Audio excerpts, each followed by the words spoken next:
జనసేన అధినేత పవన్ కేంద్ర మంత్రి కాబోతున్నారా? పవన్ గ్లామర్ ను దేశవ్యాప్తంగా మోదీ వాడుకోనున్నారా? సేనానిపై కమలం పెద్దలు అంతలా ఎందుకు హోప్స్ పెట్టుకున్నారు? ఏపీలో జనసేన బాధ్యతలు నాగబాబు చూడనున్నారా?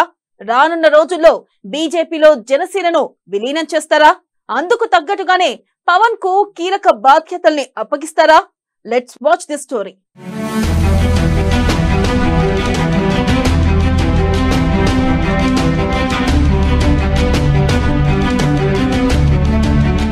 కేంద్ర మంత్రిగా ప్రమోట్ కాబోతున్న పవన్ వచ్చే ఏడాదిలో కేంద్ర మంత్రిగా బాధ్యతలు. బీజేపీ అధిష్టానం నిర్ణయంతో మోదీ టీంలోకి పవన్. బీజేపీకి అనుకూలంగా పవన్ చేత ప్రచారం. జనసేన బీజేపీలో విలీనం చేస్తారని ప్రచారాలు. ఇప్పటికీ సంస్థాగతంగా బలంగా లేని జనసేన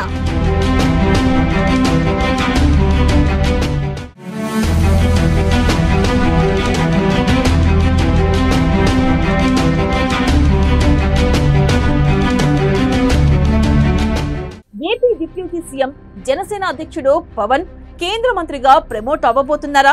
వచ్చే ఏడాది కేంద్ర మంత్రిగా బాధ్యతలు స్వీకరించబోతున్నారా? బీజేపీ అధిష్టానం సూచనతో పవన్ కేంద్ర మంత్రి వర్గంలోకి వెళ్లాలని నిర్ణయించుకున్నారా అంటే అవుననే గుసగుసలు వినిపిస్తున్నాయి. 2026లో రాజ్యసభ సభ్యునిగా ఎంపికై అంతకు ముందు గాని తర్వాత గాని కేంద్రంలో కేబినెట్ మంత్రి పదవి స్వీకరించే ఆలోచనలో ఉన్నారట పవన్. ఇప్పటికే దానికి సంబంధించి ప్రధాని మోదీ కేంద్ర హోంమంత్రి అమిత్ షాతో కూడా జనసేనాని లాంఛనంగా చర్చించారని తెలుస్తోంది.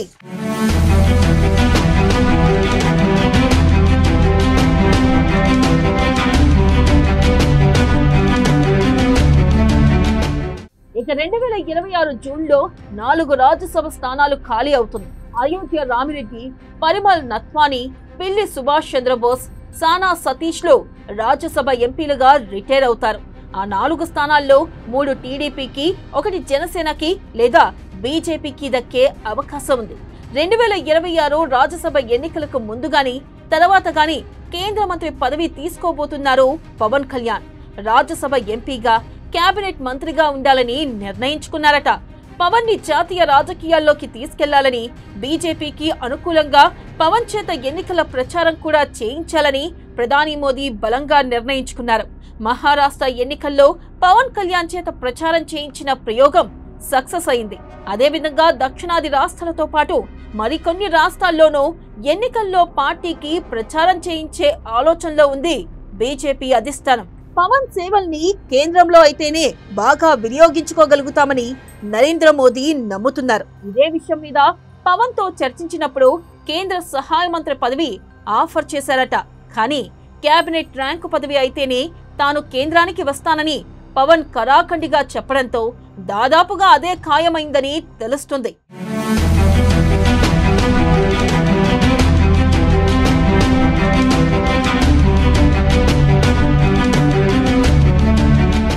ఇక ఏపీ విషయానికి వస్తే ఏ రకంగా చూసినా ఇక్కడ పవన్ కళ్యాణ్ కూటమి ప్రభుత్వంలో సెకండ్ గ్రేడ్ స్థాయి నాయకుడు మాత్రమే. పేరుకి డిప్యూటీ సీఎం అయినా ఆ పదవికి రాజ్యాంగ హోదా అంటూ ఏమీ లేదు. ఒక మంత్రిగా బాధ్యతలు ఉంటాయి తప్ప అధికారికంగా డిప్యూటీ సీఎం అనే పదవి ఎక్కడా లేదు. విధాన నిర్ణయాల్లో పవన్ కళ్యాణ్ పాత్ర అంతంత మాత్రమే. అంతేకాదు రాజకీయంగా చూస్తే పవన్ పై రాష్ట్రంలో చాలా ఒత్తిడి ఉంది. కూటమి సర్కార్ని అధికారంలోకి తీసుకొచ్చే సందర్భంలో ఎక్కువ మంది జనం పవన్ కళ్యాణ్ ని, ఆయన మాటల్ని విశ్వసించారు. ఓటుని టర్న్ చేయడంలో పవన్ కీలకమైన శక్తిగా వ్యవహరించారు. కానీ అధికారంలోకి వచ్చాక ప్రజల నుంచి ఆయనపై ఒత్తిడి ఎక్కువైంది. ప్రత్యేక హోదా ఎప్పుడు తెస్తావు? విశాఖ స్టీల్ ప్లాంట్ ని ఏం చేస్తావు? ఇలాంటి రకరకాల ప్రశ్నలతో పార్టీలు, ప్రజలు పవన్ ను నిలదీస్తున్నారు.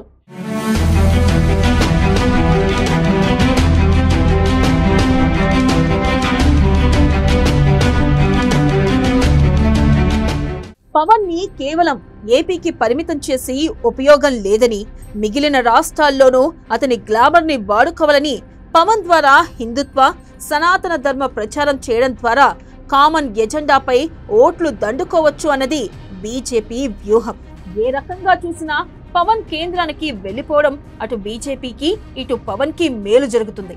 2026 రాజ్యసభ ఎన్నికల్లో ఎంపీగా ఎన్నికై కేంద్రంలో కేబినెట్ మంత్రి హోదాలో కూర్చుంటాడు పవన్ కళ్యాణ్. ఒకవేళ 2029లో ఎన్నికలు వచ్చినా ఇబ్బంది ఉండదు. బీజేపీ కోసమే అప్పుడు కూడా పవన్ ప్రచారం చేయాల్సి వస్తుంది. పవన్ చిన్నన్నయ్య నాగబాబు ఎలాగూ ఎమ్మెల్సీగా ఏపీ కూటమి ప్రభుత్వంలో ఎమ్మెల్యేగా ఉంటారు కనుక పవన్ స్థానం ఇక్కడ భర్తీ అవుతుంది. రాష్ట్రంలో జనసేన వ్యవహారాలు నాగబాబు ఎలాగూ చూసుకుంటారు కనుక పవన్ కేంద్రానికి వెళ్లిపోవడం సులువవుతుంది. ఇప్పుడు బీజేపీతో ఉన్న బలమైన బంధం, మోదీ పవర్ ఇవన్నీ కలుపుకొని తనకు వ్యక్తిగతంగా ఉపయోగపడుతుందని, కేంద్రానికి వెళితే అక్కడ రాణించడానికి అవకాశం ఉంటుందని పవన్ నమ్ముతున్నారు. అంతేకాదు ఇప్పట్లో అయితే కాంగ్రెస్ గాని ఇండియా కూటమి గాని కేంద్రంలో అధికారంలోకి వచ్చే సూచనలు ఏవీ కనిపించడం లేదు. ఎలా చూసినా బీజేపీ దాని మిత్రపక్షాలే మరికొన్నాళ్లు అధికారంలో ఉంటాయి. అందువలన వీటన్నిటినీ దృష్టిలో పెట్టుకుని తాను కేంద్రంలో బీజేపీతో కలిసి నడిస్తే ఎక్కువ కాలం పవర్లో ఉండొచ్చని పవర్ స్టార్ అనుకుంటున్నారు.